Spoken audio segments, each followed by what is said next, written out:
Hey guys, GHAZZY TV here with another Path of Exile 2 video. We just finished watching the Talkative Tries interview with Jonathan Rogers, co-founder and game director of Path of Exile 2. I made some notes with the most important things that I think that which stood out from this. So I want to do like a TLDR read through and talk about these little topics.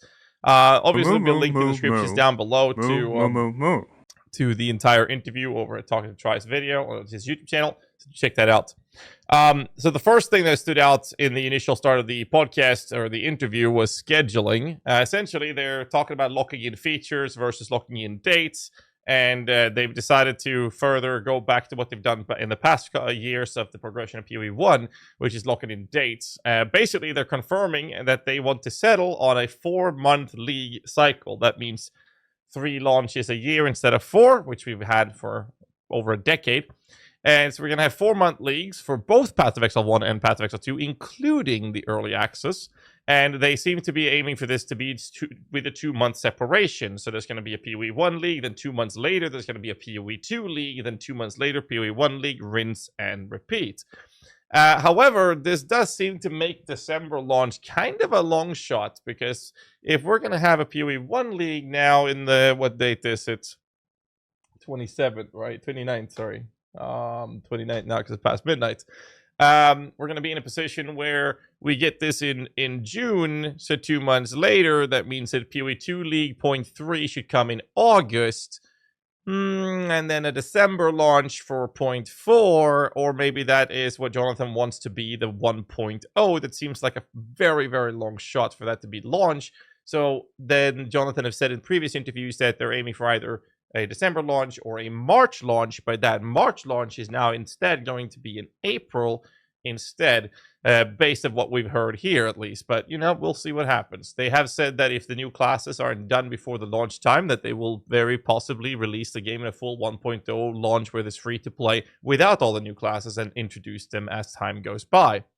Another thing that was pointed out in the interview was the return of Sana was hinted and mentioned several times, at which point Jonathan never denied that this was happening, and Try brought it up multiple times, and Jonathan's response was to consistently be in agreement, or at least nod in agreement, to all of these statements. So there was no denying that Sana might be returning. Obviously, we've seen the Rose Petals, which is basically Sana's signature move, so from the teasers and the reveal teaser, I guess, for the secrets of the Atlas with the originator that we've seen.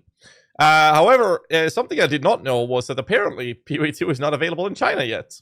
And this explains all the Chinese traders. I know some people have been talking about the plague of RMTers and whatnot, which is it's less frowned upon in the Asian regions of gaming. So this is obviously something that hopefully will have a better impact on the Western side of the clients or the community of the gameplay for us if the Chinese realms gets the actual early access. So hopefully that'll happen sooner rather than later. However, that is on Tencent to deal with. I know that they have some other features that we don't have in the Western side for PoE 1. Maybe that's the reason it's delayed when it comes to progression of this for PoE 2. I don't know, but it's not available in China, and I didn't know that. So that's going to be pretty cool. Another thing they brought up was was the topic of mid-league changes. Now, all of us have been very vocal about this, especially when it comes to Spark in the 0.1 patch. So overpowered, nerf it, nerf it, nerf it. And every time that's been brought up, they basically said, no, we can't do it because it will piss people off. And then they were like, okay, but they're nerfing everything to the ground in 0.2. But then we had a similar experience where instead of Spark, we're now doing Lightning Spear, and it's just Lightning Spears everywhere. And basically what Jonathan said is you just can't do it. And the reason for this is that the perception of this doesn't matter if the game is in early access or not. If they were to nerf something like that, they would basically, what Jonathan said, was sweeping the chair from underneath your feet. And why the fuck you would stand on the chair to begin with is a mystery to me, but that was the metaphor being used. And essentially, the idea is that you would just piss people off, and that's why they never want to do nerfs. However, they are more keen on doing mid-league buffs, even in 0.2. And they said that they're aiming for something to happen with this post the 3.26 launch in PoE 1 before 0.3 comes out for PoE 2. Build diversity fixes. They've been talking about rebalancing of skill scaling to improve build diversity of viable endgame main abilities in the game in general. This was one of the things they wanted to talk about, and they Jonathan started answering the questions in the way that they kept leaning on unique items being a fix to a lot of these issues. And in many topics and many questions that were brought up throughout the entire interview, which you can watch at a whole, is linked in the descriptions down below. You can hear how they're essentially leaning on the idea that more unique items is going to fix a lot of the issues, which seems to be the to-go-to answer, which felt a little bit so-so, because I am personally not a big fan of that being the solution. But hey, maybe I'm wrong. I'm not perfect. I'm not a developer for that matter either. But we'll see. But that is seemingly going to be the answer to a lot of their questions, is that, well, more unique items or more mechanics or crafting, that's going to fix all of these issues somehow. For example, Divine Orbs and Sync being, oh, we just need more uniques. I'm not sold on that being the solution.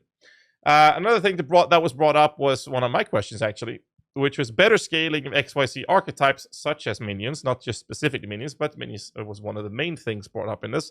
And the idea here is to give you an idea of the problem here. In PoE 1, you have multiple venues of scaling minions damage as a specific to that archetype. You have minion damage at several sources. You have minion specific modifiers on things like rings. In PoE 2, however, those modifiers only exist on the scepter, which is why a really high roll scepter is very expensive to purchase.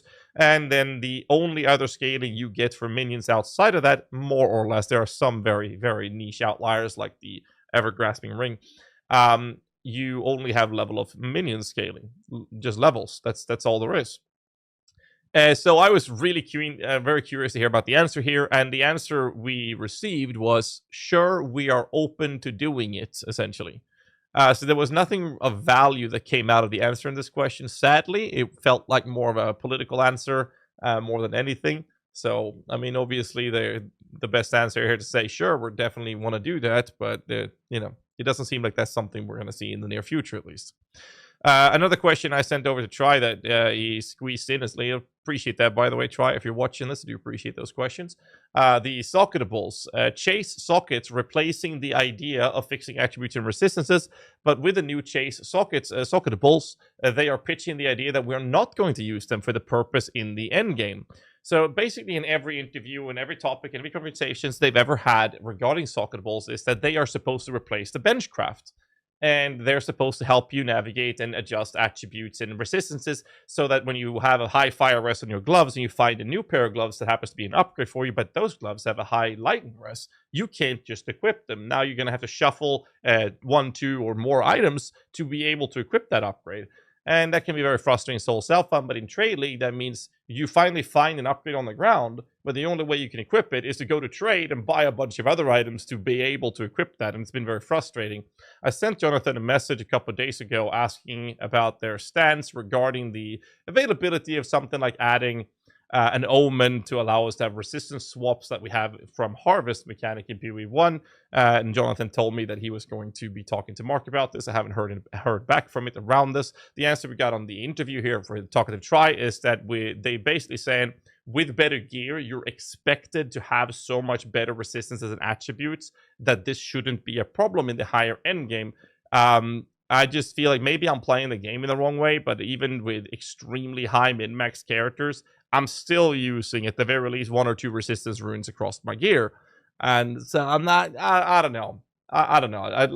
It just feels a bit odd, but if they added at least a resistance swap omen, I think that would solve a lot of issues for a lot of people, especially throughout the middle of endgame, but even more so in the higher endgame. Attributes was brought up briefly, and basically they want to look at gem requirements, as they seem to be a bit too harsh on the requirements, which I think everyone can agree on. Wasn't anything else of value that I think we should bring up here regarding that in the interview, but basically they want to look into it at least. Then the classic topic of movement speed was brought up yet again, and this will probably be brought up all the time. And Jonathan then said that the movement speed is the exact same in PoE 1 and 2. I had my moderator and friend, Mr. Lolash, verify this because I wasn't certain. And it has been confirmed and verified that we are indeed having the exact same movement speed in PoE 1 as we have in PoE 2. Difference is that we have access to Quicksilver Flask, which is a 40% movement speed buff, which is higher roll than the highest movement speed you can get on any pair of boots in Path of Exile 2. which basically means that because of the access to Quicksilver Flask, just you running is already on a baseline significantly better in PoE 1 because of Quicksilver Flask availability. Then you can couple that with the fact that we actually have consistently spammable usage of mobility skills, which we do not have. Well, if you take away the idea of rake and disengage, which we saw everybody using in the race, we don't really have any mobility skills in PoE 2.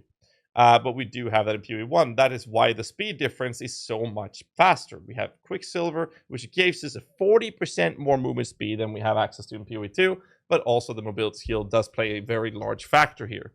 And another topic that I wanted to bring up during this interview was rarity.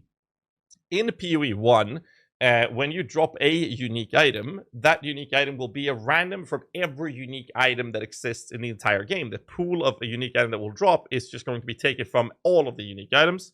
Whereas in PoE 2, the system is made so that if you drop an amulet, that amulet could roll a unique, and then that will be a unique amulet. If you drop a mace, that could roll a unique, and there will be a unique mace. This makes it so that certain item bases that are rarer than others, such as amulets, makes it so that amulets that are unique are vastly more scarce than other types of base items. This made it so that such as chase items like Astromentis is astronomically rare. And this is being addressed, and the way they addressed it from what Jonathan said is that they're making it considerably more common. But this means that whenever you drop an amulet, you'll now be more likely to find a unique amulet rather than a magic right rare one, which basically means that you'll have less non-magic amulets as a result of this fix, but you'll have more unique amulets. So I'm not sure if that's a great change because amulets are already rare by default. On the other hand, if you want normal, white, rare magic amulets, you could always gamble them for gold, I guess. I'm not sure how big of an issue it is, but I did want to bring it up as it was brought up in the interview. A big shout out to Talking to Try for this interview. I think that they had quite a few solid questions. It's always hard to have Jonathan or Mark in on interviews. And when I say that, I love doing it. Don't get me wrong. But what is hard is that when we ask questions, they have so much passion for the game. So they just go on and talk about it. And I love doing that. But it means that when you prep 50 questions, you get through half of them in that time. And I think that Talking to Try did a very good job with this interview, going through as many questions as he did. And we got some valuable questions answered. And this is the TLDR of the things that stood out the most for me personally. Either way, I'll let you guys check out the full video in the descriptions down below. Hope you guys like this little TLDR recap from me. Hit the like button, subscribe for more content, all of that jazz. It helps the channel out, and I appreciate it. And I'll see you guys in the next one. So till then, stay safe and keep rocking.